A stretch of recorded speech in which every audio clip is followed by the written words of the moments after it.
ඔබ Facebook එකේ ඉංග්‍රීසි ඉගෙන ගන්න බලන කෙනෙක්ද? එහෙමනම් ඔබ මේ දේ හොඳින් කල්පනා කරන්න ඕන. ඔබට ඉංග්‍රීසියෙන් කතා කරන්න අවශ්‍ය නම් ඔබ කොයි වගේ කෙනෙක් එක්කද කතා කරන්නේ? ඒ ඉංග්‍රීසි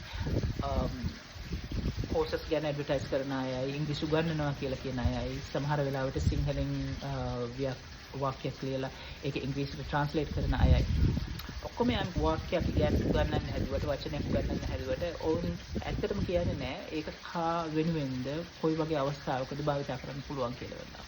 උදාහරණයක් ඇටියට මම දැක්කා කෙනෙක් දාලා තියෙනවා කෙලින්ම කියන්නේ කියලා. ඔහුගේ ඉංග්‍රීසි ට්‍රාන්ස්ලේෂන් එක උනේ cut to the chase. එතකොට කාරණේ කෙලින්ම කියන්න cut to the chase කියන වාක්‍ය ඔබට භාවිත කරන්න පුළුවන් මොන වගේ කෙනෙක් එක්කද?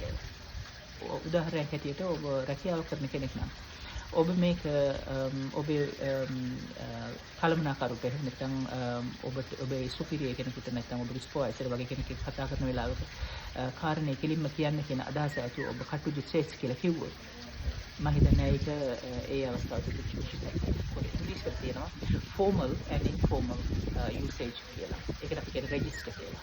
ඉංග්‍රීසි ඔබ භාවිත කරන්නේ formal නැත්නම් informal කියන කොයි සිටුේෂන් එකේද කියලා. ඒ හින්දා මම හිතන්නේ ඉංග්‍රීසි සිංහල ට්‍රාන්ස්ලේෂන් එකක් ඉංග්‍රීසියට හරවලා ඒක කටපාඩම් කරලා ඔබට පුළුවන් වෙයි කියලා කවුරුත් හරි කියනවා. උත්සාහ කරන එක හොඳයි. අපි දැකලා තියෙනවා ගොඩක් වෙලාවට ඉංග්‍රීසියෙන් කතා කරන්න YouTube එක බලලා ඉගෙන ගත්ත අය ගැන Facebook Reels වල යන සමහර translation posts බැලුවම පේනවා ඔබ ඔවුන් යම්කිසි වචනයක් නැත්නම් යම්කිසි වාක්‍යයක් සිංහලට ට්‍රාන්ස්ලේට් කරලා නැත්නම් සිංහල එකක් ඉංග්‍රීසියට ට්‍රාන්ස්ලේට් කරලා ඔවුන් ඒක උච්චාරණය කරන්න ඔබට පුරුදු කරාට ඇත්තම කිව්වොත් ඔබ ඉංග්‍රීසි ඉගෙන ගන්න කෙනෙක් හැටියට ඔබ ඊට වඩා ක්‍රමානුකූල ඉංග්‍රීසි අධ්‍යාපන හිමිවිය යුතුයි. ඔබට උවමනාවක් තියෙනවා නම් ඉංග්‍රීසියෙන් ඉතාම අපි කියනවා fluently කතා කරන්න. ව්‍යක්ත විදිහට කතා කරන්න අවශ්‍ය නම් ඔබ ඉතාම ක්‍රමානුකූලව ඉගෙන ගන්න ඕන.